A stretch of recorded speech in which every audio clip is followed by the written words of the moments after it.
श्रवण करके तब आएंगे। पर इस समय हमारे मोहल्ले में ही यमुना पुलिन में एक विशाल धार्मिक मेले का आयोजन हो रहा है, वैष्णव कुंभ मेला। तो उसकी खूब हलचल है और कोई न कोई उत्सव में वहां निकट होने से जाना ही पड़ता है, बहुत आग्रह होने से। तो आते आते थोड़ा विलंब हुआ। आज का दिन सार्थक हुआ।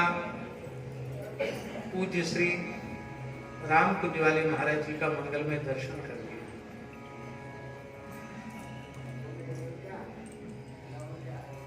जिन दिव्य महापुरुष की स्मृति में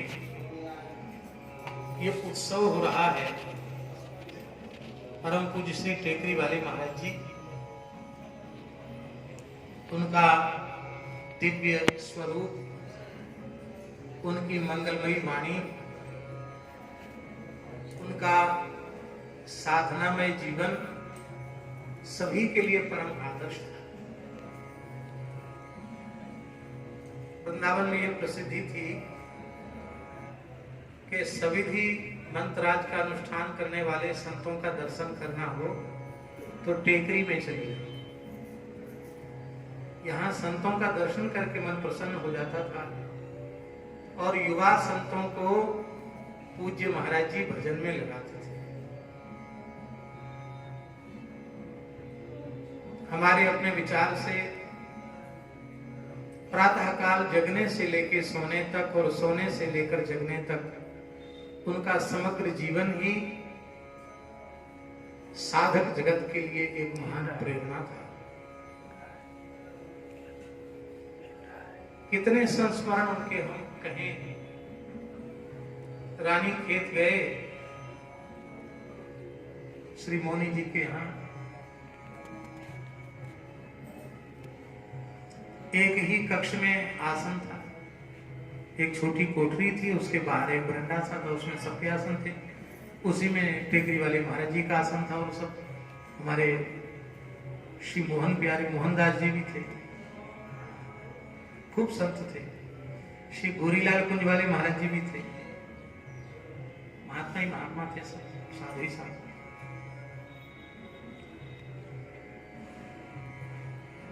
तो बहुत निकट से महाराज जी देखने का अवसर मिला। ठीक समय से 3 बजे के करीब सैया का त्याग, पूरा साधु साई शौचाचार, नित्य प्रति श्री रामस्तवराज, श्री राम रक्षा स्तोत्र, अध्यात्म राम रक्षा मंत्राज का संख्या पूर्वक जप, नाम जप और कथा श्रवण के समय में ठीक समय से उपस्थित होकर आदि से अंत तक एक आसन से माला झोली हाथ में बैठकर कथा श्रवण करना। समझ में आया कि जो पूज्य गुरुदेव भक्तमाली जी से सुना था। एक बार हमने महाराज जी से कहा, महाराज जी वैष्णवता का लक्षण क्या है? तो महाराज जी कई बार उत्तर बड़े सरल शब्दों में देते थे। महाराज जी बोले, अव्यर्थ कालत्वम वैष्णवत्वम। महाराज जी ने कहा, अव्यर्थ कालत्वम वैष्णवत्वम, एक क्षण भी व्यर्थ न गमाए वही वैष्णव। तो मैंने ये देखा कि पूज्य महाराज जी का एक क्षण व्यर्थ नहीं जाता था। और हमसे बड़े प्रसन्न हुए। बोले, यद्यपि हमसे कुछ होता जाता नहीं है, लेकिन हम भी देखा देखी ही सही, दिखाने के लिए ही सही, हम भी स्नान करके माला लेके बैठ जाते। ठाकुर जी की सेवा पूजा होती, आरती स्तुति होती, राम नाम की गर्जना होती। तो ये देख के बड़े प्रसन्न होते। बोले, आपके साथ 10वीं साधु चलते हैं और आरती स्तुति दोनों समय होती, चरणामृत प्रसाद मिलता। बोले, बढ़िया जमात है, ये जमात रहनी चाहिए। और बड़े प्रसन्न होते थे कि आप कम से कम नित्य हवन करते हैं, नित्य बैठते हैं, थोड़ी देर जप करते हैं, संध्या करते हैं। तो ये बहुत अच्छी बात है। बोले, हमारे मन में ये था कि प्रायः वक्ता लोग कथा तो कहते हैं लेकिन नियम नहीं करते हैं। हम कई बार मन में आया भी हम कि हम आपसे पूछें, लेकिन संकोच में नहीं पूछ सके। लेकिन अब निकट रहकर हमको देखने को मिला तो हमारा चित्त प्रसन्न हो गया। बोले, हमारी एक अभिलाषा और है, वो पूर्ण हो जाए तो अच्छा है। महाराज जी क्या अभिलाषा है? बोले हमारी अभिलाषा है कि एक कौपीन में बैठकर विशाल जटाजूट, अखंड विभूति, एक ब्रह्म पात्र सामने, कोई सजावट नहीं, चौकी पर मृगचर्म बिछा हुआ है, एक कंबल बिछा हुआ है, सामने ब्रह्म पात्र है, इस रूप में, और कौपीन है, एक मृगचर्म है और कुछ नहीं, और ऐसे ही कम से कम 10-12 साल। तब एक लंगोटी में अखंड विभूति, द्वादश तिलक। बोले हमारा मनोरथ होता है कि 6 इधर बैठे, 6 उधर बैठे, बीच में ना बैठ के कथा कहें। फिर बोले राम जी की इच्छा से कोई लगेगा कि हाँ रामानंद संप्रदाय का कोई साधु भगवान की चर्चा कर रहा है।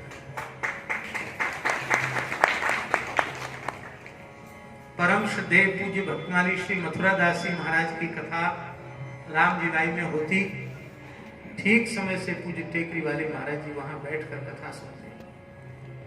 इस दास की भी वृंदावन में आसपास तो कहीं भी कथा होती तो वे अवश्य कृपा पूर्वक कथा में पधारते और केवल खाना पूर्ति के लिए नहीं, बैठते, आशीर्वाद देते। हमारे मन में आया कि कथा का महान तीर्थ नैमिषारण्य है। 88,000 ऋषि वहां बैठकर कथा श्रवण कर रहे हैं। व्यास जी ने वहां इतिहास और पुराण का वाचन किया है। लगता है कथा श्रवण में अपरिमित श्रद्धा होने के कारण कथा के महान तीर्थ वैष्णव तीर्थ में ही उन्होंने अपने जीवन की अंतिम श्वास ली और श्री वृंदावन के दिव्य वास को, दिव्य रज को तो उन्होंने प्राप्त किया ही।